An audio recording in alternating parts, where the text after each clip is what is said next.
নমস্কার সবাইকে, Indian blogger সোনালি চ্যানেলে আপনাদের সবাইকে স্বাগত। এই যে সুন্দর দৃশ্যটি দেখতে পাচ্ছেন, এটা আমাদের মাঠের প্রচুর সর্ষে ফুল হয়েছে। আর এই যে ফুলটি দেখতে পাচ্ছেন, এটা আমাদের উঠোনেই হয়েছে। আজ সকালবেলা মেয়ে যাবে ভার্সিটি, সকাল সকাল বেশি কিছু রান্না করতে পারলাম না। গোবিন্দভোগ চাল দিয়ে ফেনা ভাত করে দিলাম, গাজর আলু আর গাছের বরবটি ছিল খানিকটা, সেই দিয়ে আর ঘি দিয়ে দিয়েছি। আর এই যে বোম্বাই লঙ্কা আমার এক দিদি দিয়েছে, একদিন দিদির বাড়ি আপনাদের দেখাবো। ওদের প্রচুর লঙ্কা হয়ে আছে গাছে, ওরা সেরকম একটা খায় না, কিন্তু এই লঙ্কা আমার খেতে ভীষণ ভালো লাগে, আমার মায়েরও ভালো লাগে। কিন্তু মা এইটাই খেতে চাইছে না। আমি বললাম, মা তুমি একটু খাও। আর এই যে ছোলা সিদ্ধ করে দিয়েছি মেয়েকে, টিফিনে খাবে বলে।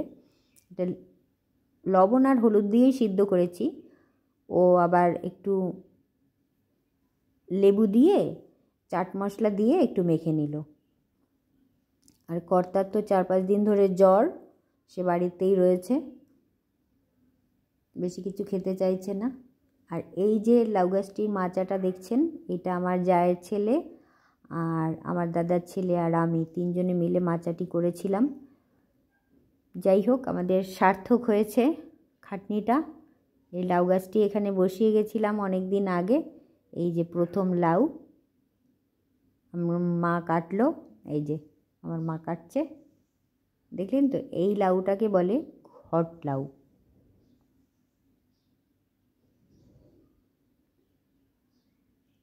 আজ এটা আমরা নিরামিষ রান্না করব। আমরা এখানে মাছ দিয়েও লাউ রান্না করে, কিন্তু আজ আমরা করব নিরামিষ। আর দূরের দিকে দেখুন একটু আকাশটা কত সুন্দর লাগছে। আর এই বাড়িতে আমাদের 3টে বেগুন গাছ আছে, বেগুন গাছেও প্রচুর পরিমাণে বেগুন দেয়। আপনাদের বলেছিলাম না যে একদিন দেখাবো আমাদের কোথায় কি হয়। তা আজ দুটো না 3টে বাড়িতে দেখাবো আপনাদের। এই যে বেগুন গাছে প্রচুর বেগুন হয়ে আছে।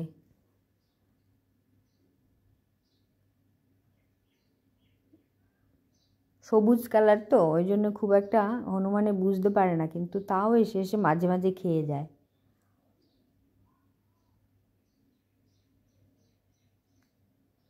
গাছের নিচে হয়ে হয়ে থাকে এই ধরনের বেগুন।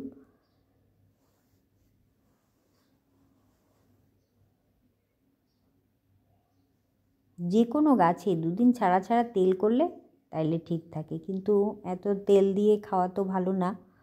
আপনাদের যদি কিছু ঘরোয়া পদ্ধতি জানা থাকে তাহলে আমাকে কমেন্ট করে জানাবেন, কারণ খুব পোকা লাগে।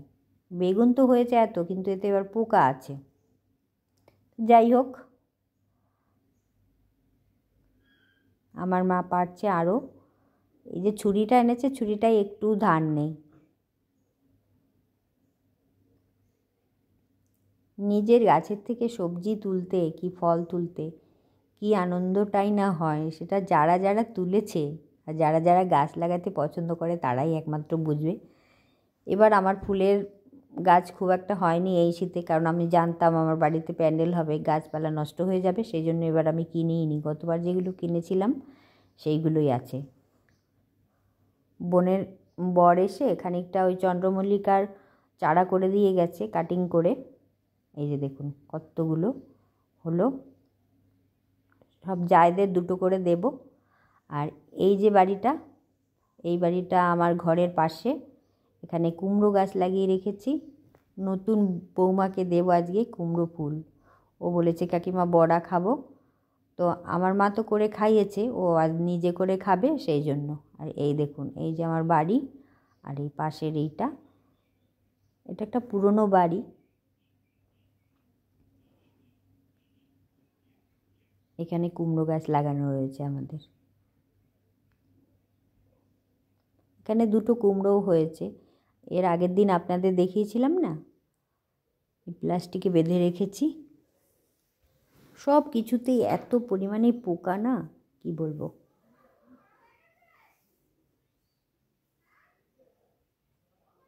অনেকে নিম পাতা তারপরে হলুদ এইসব দিয়ে মানে বানায় বাড়িতে, শ্যাম্পু ট্যাম্পু দিয়ে। ওইগুলো স্প্রে করলে যায় কি না আমি কখনো ট্রাই করিনি, কিন্তু করে দেখতে হবে। যেখানেও একটা হয়ে আছে।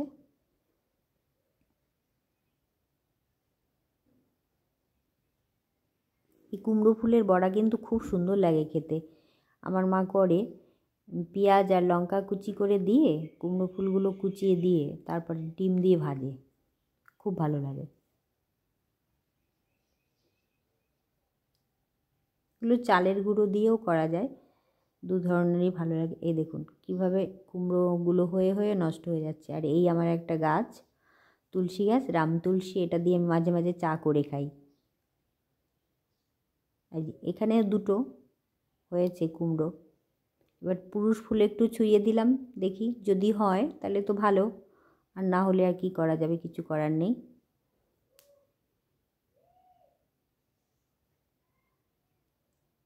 মা চলে এসেছে আগেই এই বাড়িতে। এই যে ধনেপাতা তুলে নিচ্ছে একটু টাটকা। এটা আমার রান্নাঘরের পাশে। এখানে সব রকমের শাক আমার মা লাগিয়ে রেখেছে, কিন্তু তার মধ্যে ধনেপাতাগুলো বেছে বেছে এখন তুলছে, কারণ লাউয়ের তরকারিতে দেয়া হবে।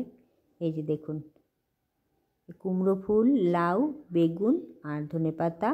আর ওই যে দূরে দেখা যাচ্ছে কলা গাছের থোর, ওটা আমরা কালকে কেটেছি, আপনাদেরকে আর শেয়ার করা হয়নি। কাল আমরা একটা কলা গাছের ঝাড়, ওটা দানা কলা তো অনেক বড় বড় গাছ হয়, একটু আলো আসে না, সেই জন্য আমরা ঝাড়টা পুরো কালকে কেটে দিয়েছি। একটা থোর হয়েছিল, থোরটা রেখে দিয়েছি। আর এই যে সজনে পাতার ডালগুলোও কালকে কেটে ফেলেছিলাম। এই পাতাগুলো তো খুব ভালো, এগুলো আমি বড়া করে খাই। এগুলো দিয়ে করবো আজকে বড়া এই বাড়িতে। আর আমার মায়ের আগে তো মানে মাটিটা লিপে নিতে হয়, প্রতিদিনই তাই করে, কিন্তু আজকে আগে মাটিটা লেপে নিই, পরে মাটিটা লিপে দিলাম। এখানে আমার একটা পিঁড়ে নেই, ওই বাড়িতে পিঁড়ে রয়েছে, এখানে একটা পার্মানেন্ট পিঁড়ে করে নিচ্ছি আমি ইট দিয়ে, যাতে বারবার তুলতে না হয়।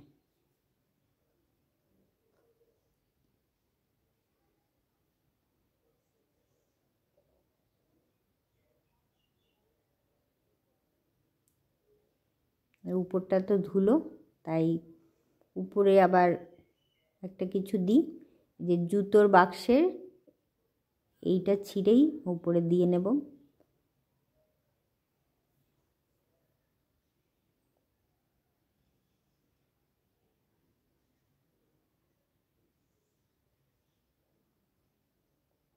ব্যাস, কত সুন্দর হয়ে গেল।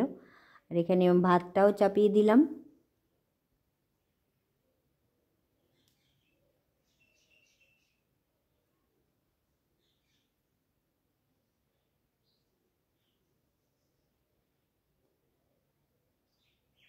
আর কত সুন্দর কায়দায় আমার মা থোর কাটছে দেখুন, একটা করে পাট কাটছে আর হাতে ওই আঁশটা জড়িয়ে নিচ্ছে, আবার একটা করে পাট কাটছে, এইভাবে তারপরে কুচি কুচি করে নেবে।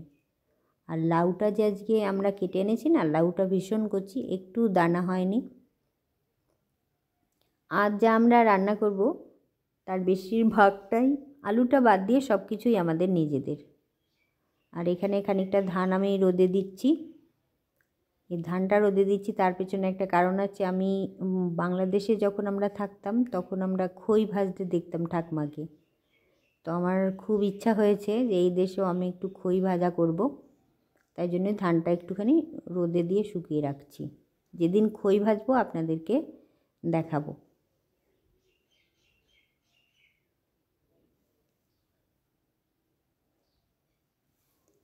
ভাত আমার রান্না হয়ে গেছে, এবার থোর ভাজাটা বসিয়ে দেব। কাঠের উনুনে জানেন তো বেশি সময় লাগে না, গ্যাসের থেকেও তাড়াতাড়ি হয়, কিন্তু সব কিছু হাতের কাছে রেডি থাকতে হবে। আর আমার উনুন পাড়ে কাঠগুলো সব শেষ হয়ে গেছে, এর আগে যেগুলো আমার দাদার ছেলে কেটে দিয়েছিল, ওই কাঠ কেটে দেয় আমাকে। আজও ওকে বলছে একটু কেটে দে। আর এই যে দেশের বাড়িতে সেই এই সুপুরি পাতার খোলগুলো ব্যবহার করতো, আমার মা এখানেও কেটে নিয়েছে সেরকম সুপুরি পাতার এই খোলগুলো।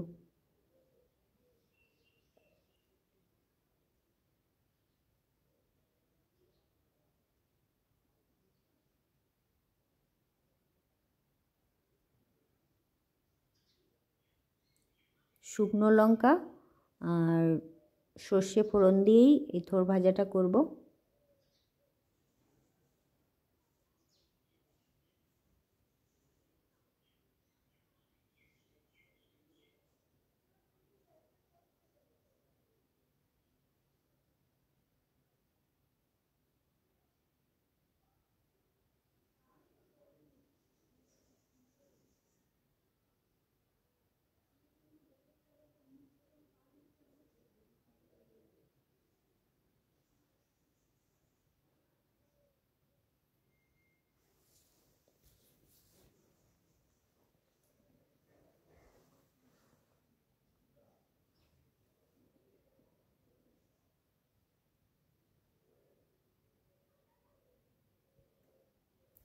বন্ধুরা, আপনারা যারা আমার ভিডিও দেখতে পছন্দ করেন তারা একটি কমেন্ট করে যাবেন, কারণ কমেন্ট না করলে আপনার বাড়িও আমার যাওয়া সম্ভব হবে না, সে ইউটিউব থেকেই হোক আর ফেসবুক থেকেই হোক। থোড় ভাজাতে কিন্তু কোনো রকম মশলা লাগে না সেরকম, তাই হলুদ, লবণ আর মিষ্টি এই 3টে জিনিস দিয়েই কিন্তু আমি থোড়টা ভাজা করে নেব।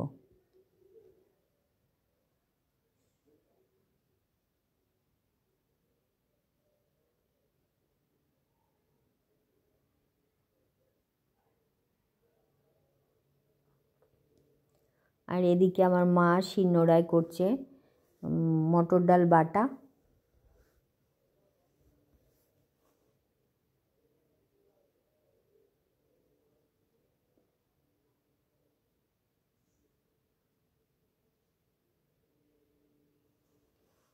থোড়টা একটু ছাড়া ছাড়া হয়েছে, তাই অফ ক্যামেরায় আমি একটু ডাল বাটাও দিয়ে দিয়েছিলাম একসাথে ভাজা করার জন্য।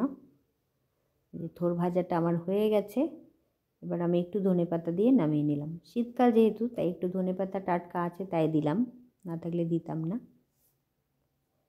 আর পাশেই দেখুন আমি এই যে চন্দ্রমল্লিকার গাছটা বসিয়েছি, গাছটা কিছুদিন ভালোই ছিল, তারপরে দেখছি একটু শুকিয়ে শুকিয়ে যাচ্ছে। কী হয়েছে ব্যাপারটা আমি ঠিক বুঝতে পারছি না। শুকনো লঙ্কা আর সাদা জিরে ফোড়ন দিয়ে আলুটা ভাজা বসিয়ে দিলাম।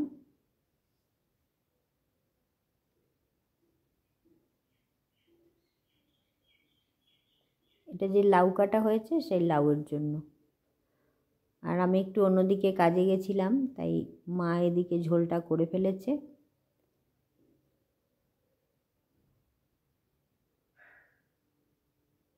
রান্নার ওখানে কলের পাইপ বসাতে এসেছিলো দাদারা, সেই জন্য একটু আমাদের ভুল হয়ে গেছে।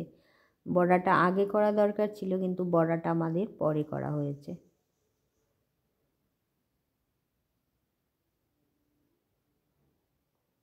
শিলনোড়ায় বেটে আমার মা না খুব পছন্দ করে। আমরা যেমনি মিক্সারে সব মশলা করি, আমার মা খুব একটা পছন্দ করে না। মা শিলনোড়ায় বাটতেই পছন্দ করে বেশি। আর সত্যি কথা বলতে টেস্টও হয়, শিলনোড়ায় মশলা করে টেস্টও হয় খুব ভালো। আমাদের আজ নিরামিষ কী কী রান্না হলো সেটাই আপনাদেরকে দেখিয়ে দিচ্ছি। এই যে লাউ আলু বড়া দিয়ে ঝোল, সজনে পাতার বড়া, থোড় ভাজা আর থানকুনি পাতা বাটা। আজকের মতো ভিডিওটি এখানেই শেষ করছি। সবাই ভালো থাকবেন।